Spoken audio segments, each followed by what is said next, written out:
Kementerian Pan-RB. Sebanyak 1.206.616 P3K non-guru dan CPNS sebanyak 119.094. Ini beberapa tahapan-tahapannya. Berikutnya, jabatan dengan alokasi penetapan kebutuhan terbanyak tahun 2021 bagi pemerintah kabupaten kota adalah jabatan guru. Guru kelas, guru panja sorkes, guru BK, guru TIK, dan guru seni budaya. Kemudian jabatan tenaga kesehatan meliputi perawat, bidan, dokter, apoteker, peranata laboratorium kesehatan. Kemudian jabatan teknis meliputi penyuluh pertanian, auditor, pengelola pengadaan, barang dan jasa, dan pengelola keuangan, verifikator keuangan. Secara prinsip arahan Bapak Presiden memang lebih banyak kita fokuskan menerima pegawai yang bisa langsung terjun ke lapangan dan mengurangi penerimaan pegawai administrasi yang hanya duduk di belakang meja. Ini saya kira sudah kita koordinasikan dengan beberapa lembaga instansi seperti Kementerian Pertanian, seperti BKKBN, dan lain-lain sebagainya. Kemudian kalau untuk calon guru, memang seperti yang disampaikan oleh Pak Menteri tadi, ada kira-kira untuk 34 provinsi itu ada kira-kira 128.656 formasi. Kemudian untuk kabupaten kota, sekitar ada 504 pemerintah kabupaten kota yang mengusulkan, ada sekitar 418.370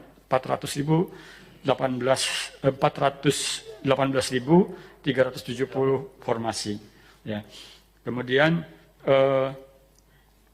kapan mulai pendaftarannya? Pendaftaran akan dimulai bulan Mei sampai dengan Juni. Jadi nanti dilakukan seleksi tahap 1 itu di bulan Agustus. Kemudian setelah itu kita ingin nanti setelah seleksi yang mereka yang lulus langsung diproses ya, diumumkan, kemudian dilakukan pemberkasan dan penetapan NIP-nya oleh BKN. Setelah itu baru masuk ke tahap seleksi kedua, gitu. Terus selanjutnya seperti itu. Jadi mereka yang mendaftar di guru P3K ini diberikan kesempatan untuk 3 kali tes. Pengaturannya seperti apa nanti akan kita lihat dengan Kementerian Pendidikan dan Kebudayaan. Tentunya untuk pendaftaran ini beberapa hal yang perlu dipersiapkan ya para calon pendaftar, yaitu pas foto, KTP, kartu keluarga, ijazah, dan persyaratan lain yang memang diperlukan. Kemudian hal-hal lain adalah yang perlu dilakukan oleh kementerian atau instansi yang membuka pendaftaran ini. Kemudian untuk pengadaan PNS tahun 2021 dan P3K non guru, ini kalau kita lihat dari sisi kebutuhan atau formasinya, ada 56 kementerian lembaga yang membuka formasi atau kebutuhannya berjumlah sekitar 61.129 formasi. Untuk 30 pemerintah provinsi, artinya ada 4 pemerintah provinsi yang tidak mengajukan, jumlahnya sekitar 10.787 formasi. Kemudian ada 435 pemerintah kabupaten kota, jumlahnya sekitar 94.990 formasi. Untuk ini adalah yang terbanyak adalah tenaga kesehatan, ini adalah perawat, dokter, asisten apoteker, perekam medis, dan apoteker. Kemudian untuk jenis teknisnya, kembali perangkat komputer, karena memang kebutuhan kita dalam kaitan dengan TIK, kemudian polisi kehutanan, pengawas benih tanaman, pengelola keuangan, dan pengelola pengadaan barang dan jasa. Pada tahun ini juga kita masih membuka formasi khusus. Ya. Formasi khusus ini terkait dengan lulusan putra-putri terbaik, lulusan terbaik yang memperoleh cum laude ya, dari perguruan tinggi dengan akreditasi A.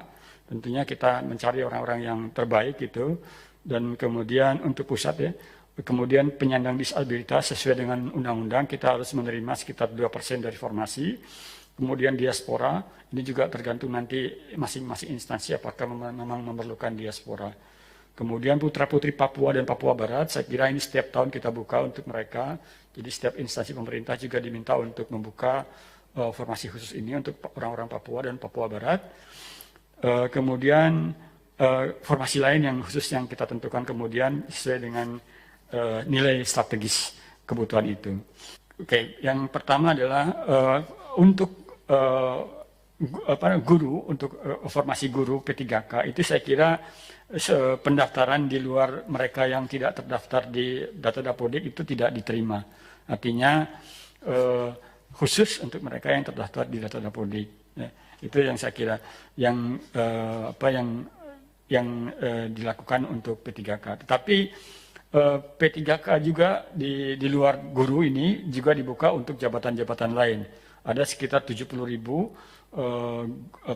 guru tenaga P3K yang dibuka, ya, atau 21.000 yang tenaga P3K yang dibuka itu berbagai jabatan. Silakan kalau memenuhi syarat untuk itu silakan bisa masuk ke situ, ya. Untuk ini masih satu lagi barangkali ya kalau untuk sekolah kedinasan tentunya ini adalah lulusan SMA gitu, lulusan SMA. Jadi saat ini memang di tingkat di CPNS, untuk CPNS itu kita batasi untuk lulusan SMA.